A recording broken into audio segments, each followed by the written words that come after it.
Welcome to the On-Premise IT Roundtable, the only podcast that dares to be both on topic and on location. My name is Tom Hollingsworth, and I am a member of Gestalt IT, and each episode we bring you the perspectives and viewpoints of a group of luminaries in the IT space. Today's episode is brought to you by Keeper Security, but first I'd like to take a moment for our friends to introduce themselves before we get to the premise of today's episode, starting with Evan. Thank you, Tom.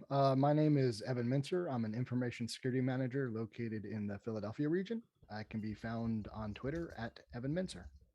Thank you, Evan. Gerard? Hey, what's going on, everyone? My name is Girard Kavelines. I'm the founder of Tech House 570, and you can find me at GKavelines on Twitter, Girard Kavelines on LinkedIn, and at Tech House 570. Thank you. And our special guest today, Zane. Hey, Zane Bond here. I'm with Keeper Security, and I'm happy to be here chatting on all kinds of fun topics. Hopefully it'll be a fun conversation.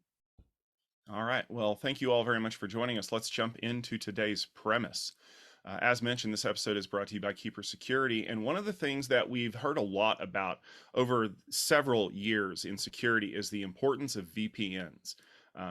Starting back in the old days, it was a way to create network tunnels through the common internet to provide a secure transport layer. But it required a lot of heavy lifting. We had to have, big, thick clients on our laptops that did IPsec tunneling. And if anybody's ever tried to set up the phase 2 negotiation for IKE, you know what a pain in the neck that can be. But we've modified that. We have SSL VPNs now. We have a lot of other things. And quite honestly, I can't really even remember the last time that I fired up my VPN client outside of a hacker conference where I was trying to keep my stuff secure. Because a lot of applications have started using things like TLS transmission in order to make sure that all of their data is encrypted in flight, which leads me to the premise for today's episode that, well, VPNs aren't really required anymore. I want to jump in with by asking Evan this question, because Evan, I know that you've had a lot of experience in some pretty secure environments. Are you seeing a lot of the security that we used to kind of have to bolt on after the fact being integrated into the applications and the devices that are being used on these, say like a healthcare network? It's starting to. So I'm seeing a lot more cloud usage. And to your point, when you're using cloud, there is no need for a VPN because it might be, in a Microsoft or GCP environment. So why would you be on VPN for those? Because really you're going to be hairpinning back to the organization. The only thing that I would disagree with on the VPN point is any company that has stuff that's on premises, then you have to get back there. And I'm also seeing there's the old Windows management. If companies are still using GPOs, then you can't update remote computers unless they're on VPN. Yeah, it's that kind of problem you run into where it has to be in my network for the GPO to be applied to it, because it turns out that as great as Microsoft is when it comes to doing policy work, the networking side of it probably needs a little bit of improvement, I guess would be a good way to put it. Gerard, are you seeing something similar? Are you seeing customers that are going primarily to the cloud saying, well, everything's secure now, so we don't need to worry about VPNs? Well, believe it or not, and it's very interesting because we work with so many clients. When I was in healthcare, they just were completely still focused on the VPN aspect, right? Because as Evan said, you still have so many, different shares and different aspects that you still need to kind of connect back to that internal network. As far as cloud-based, there's been some rumblings. We're looking into some different stuff, but I haven't personally seen a lot of it. I know a lot of people are still trying to focus a lot more on just kind of the old Windows management, and some people are still focused on, if it's not broken, don't fix it. But I know there's so many better ways to be able to connect wirelessly and go through the VPN and have a safer connection. Yeah. Now, Zane, you're kind of on the other side of this because as part of Keeper Security, you've worked with clients that maybe have come to you asking for VPN-like features. Are you seeing clients that are saying, maybe we don't need this, or worse yet, are you seeing clients who thought that they didn't need it and then something happened and it turns out they really do? It really varies, right? I think it ties largely into the customer and your needs. Like a VPN is kind of a tool that is an intermediary tool that allows you to do something. But if you strip it away, like at the end of the day, it's I as a person need to assert that I am me and I need to get to this target. And so if there's a different way to handle or do that assertion that does not involve booting up this client, logging onto it, figuring out what you did with your token, figuring out what the password was if it's been changed. But if you can securely assert who you are and say what you need to get to, and it's that easy, then that's great. And there's more and more solutions coming about that are actually enabling that. It's interesting. You know, I for one have been talking to a lot of companies recently that have said, you know, we don't need this anymore because we've created secure site-to-site VPNs with things like SD-WAN or even SASE, and it's all built in.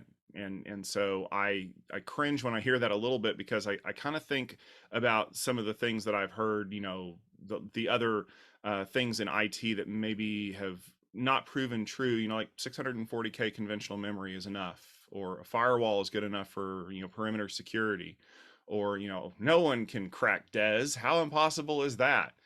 And if you are laughing at any of the statements, you know that time basically invalidates all rules in security. And so even though we have very secure clients and very secure applications, I still think that this, you know, this idea, there's an additional layer of security that we can put on it. But one of the problems we run into is it's very clunky to do that. As I mentioned before, like I can still remember installing some very big VPN clients on my laptop and watching the list of networking adapters on my Windows system like triple, because they all have to be these sockets that they have to integrate with. And if I accidentally click on the VPN connection, it destroys everything else. We've evolved past that, right? Please tell me we have. Some companies have, definitely. Others haven't, right? And it's really, it's about how difficult it is to set up, how difficult it is to get to an alternative.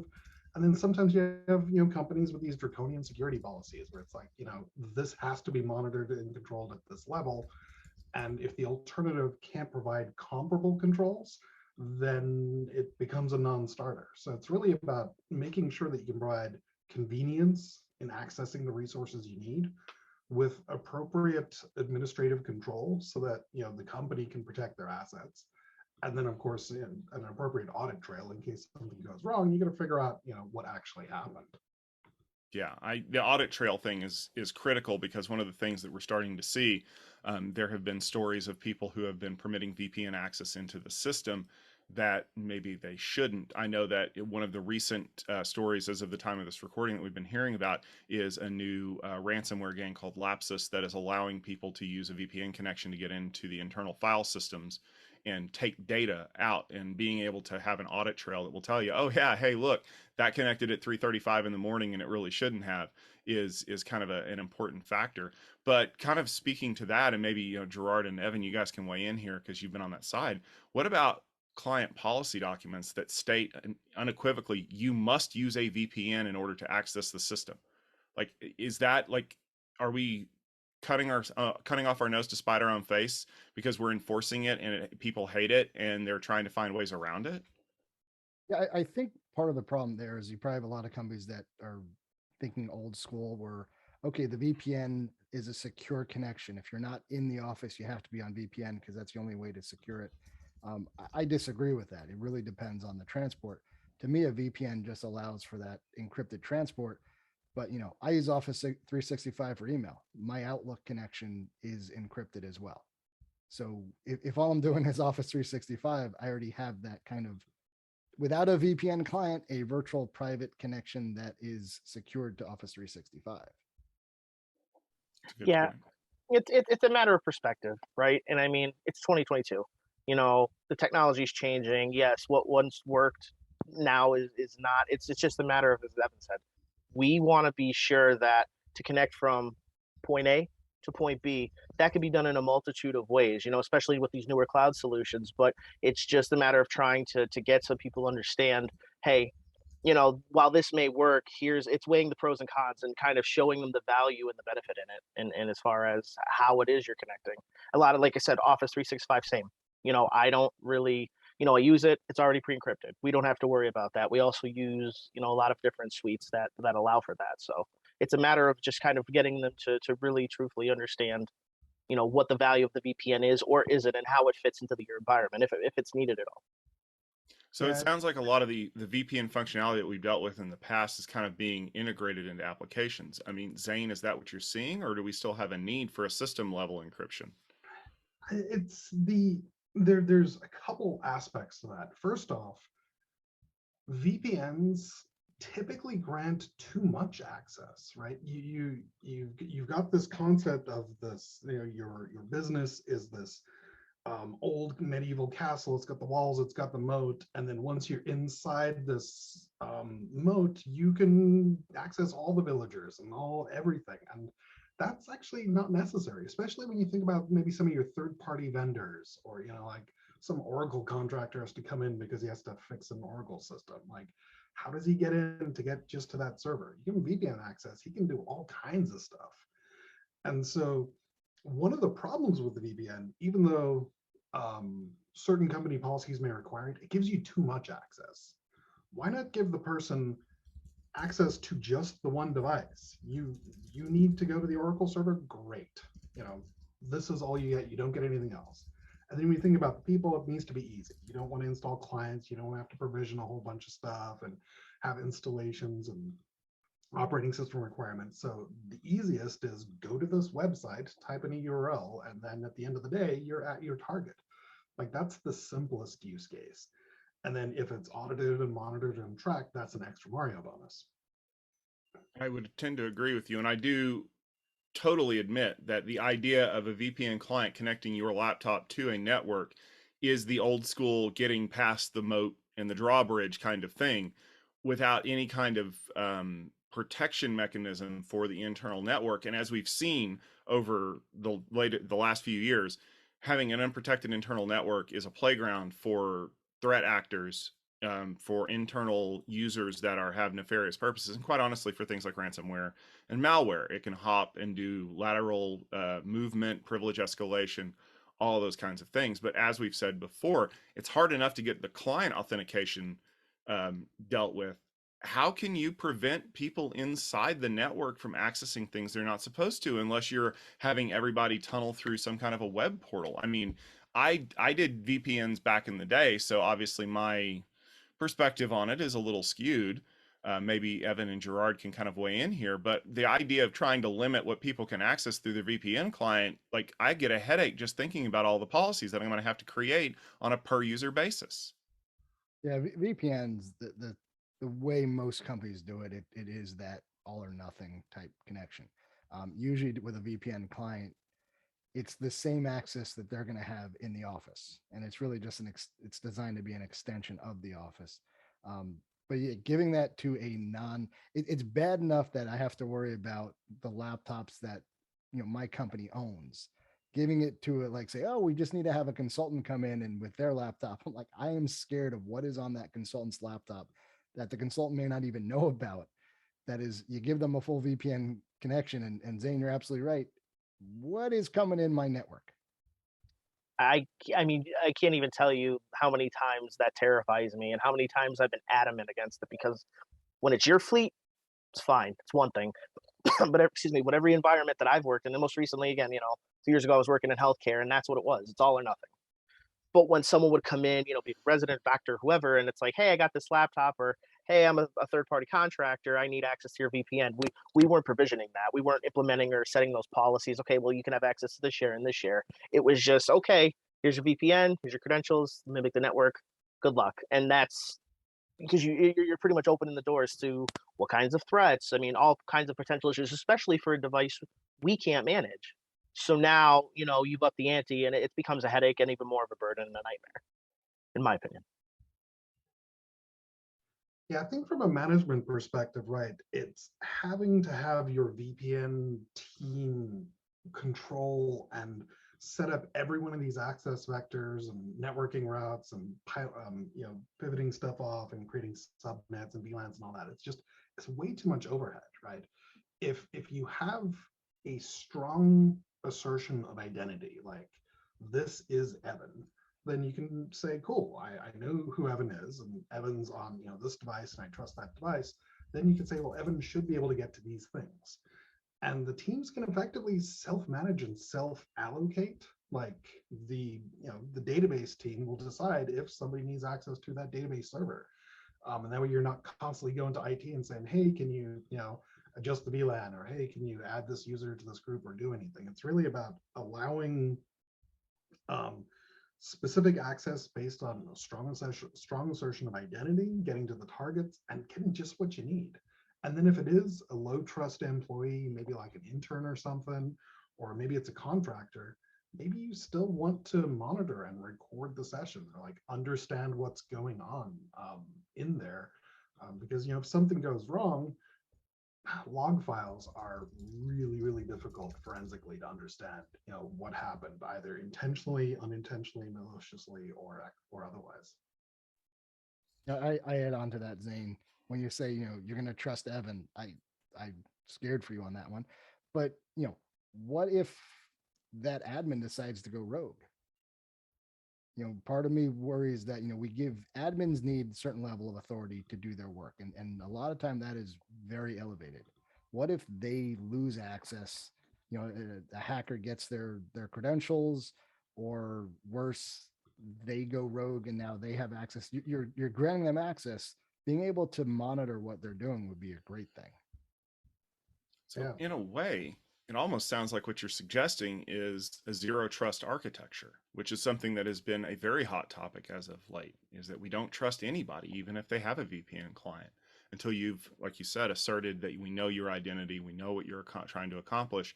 And even if you do get in, here are the things that you're allowed to access and no more, unless we have policy that allows you to do that. And the nice thing about policy is that you can define that, and that is something that can be registered and audited and revoked if necessary. Is that kind of what you're saying?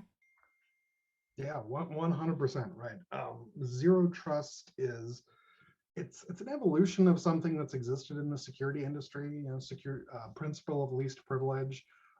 It's got a new moniker, but that's exactly it, right? It's don't let somebody inside the moat and run around. Like just only give them access what they need.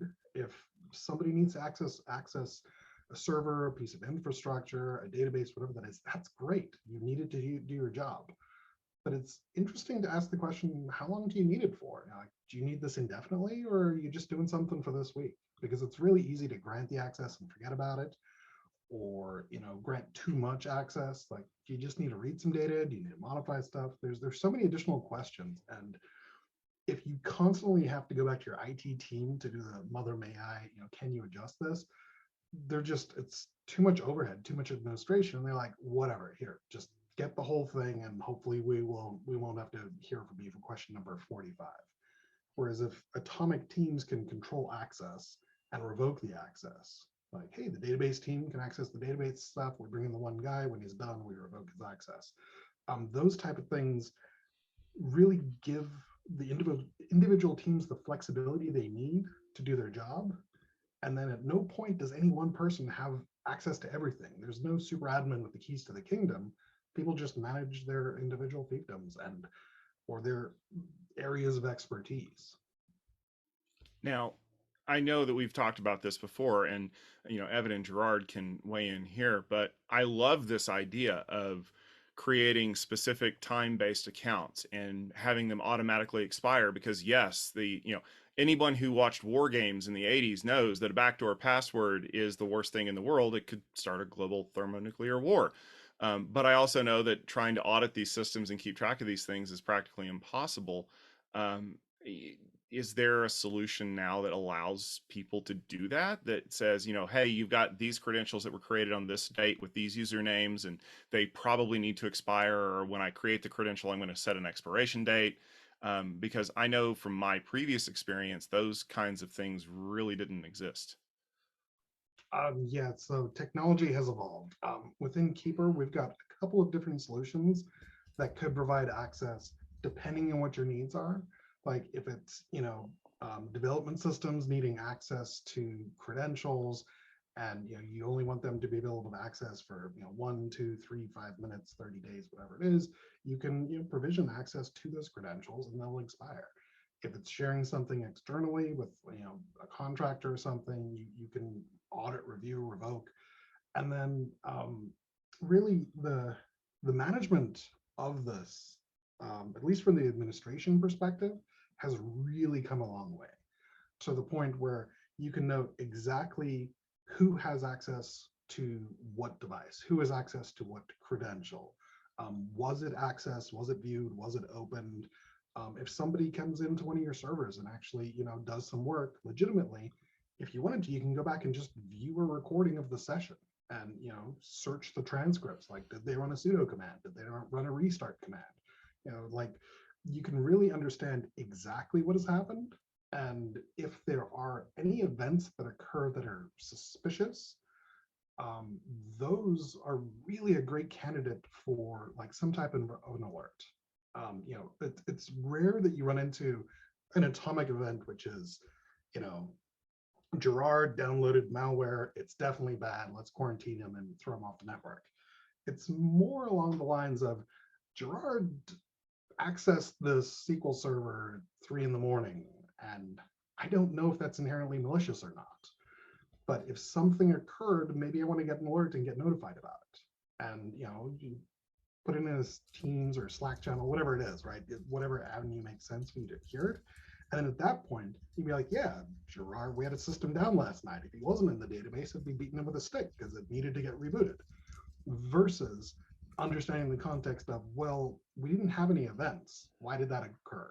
And then you can kind of peel back and understand what else happened, what else occurred at that time.